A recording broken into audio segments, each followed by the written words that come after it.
How do we build trust in a clinical setting and get compliance from patients? My co-founder at the Functional Forum, Gabe Hoffman, answered this perfectly with 3 simple steps on the very first Functional Forum.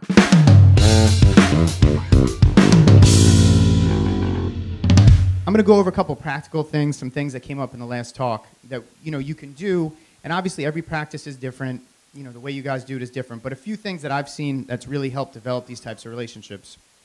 So, number one is I have patients write the instructions down themselves. I do not write them out for them. And there's two reasons. Like, number one, first off, they're engaged. They're listening, they're writing, they're just more involved in the process at that point, right?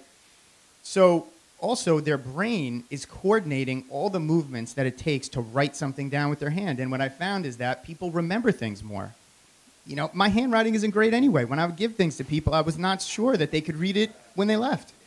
So, it's much better. So you have them write it. That's a very simple thing. Anyone could do that.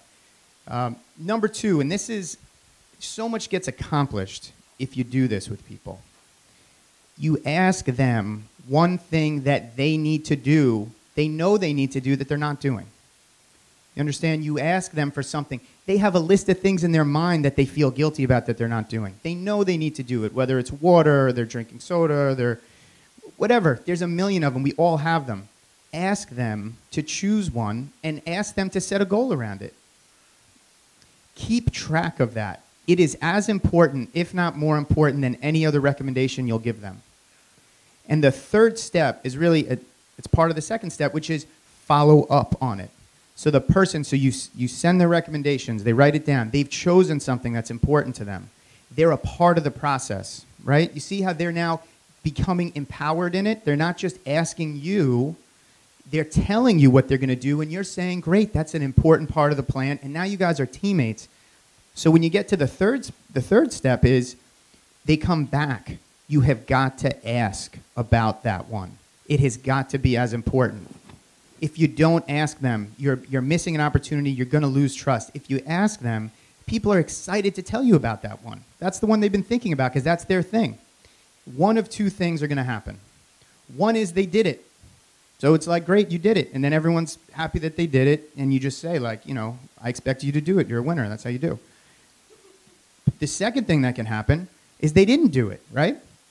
That's even better. Why is that better? Because now they come in and they tell you they didn't do it. And you now get to be the person who says it's cool. It's okay. It's okay you didn't do it. People have constantly been told it wasn't okay they didn't do it. They've been beating themselves up for 2 weeks. They practically didn't show up to that appointment because they didn't. But you had already prepped them from the first session, like I said, that you may not do everything. So they know it's okay. They come back. And it's all right. You just change the goal. And then you've now created a relationship with them you could not have created any other way. Thanks for watching, and for more great clips like this, please subscribe to our YouTube channel.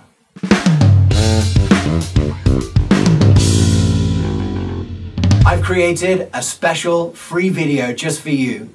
It's called The Simple Prescription to a Thriving Practice, and it'll give you some starting points on how to build a strong, sustainable, community-focused practice. All you have to do is sign up and click the link below.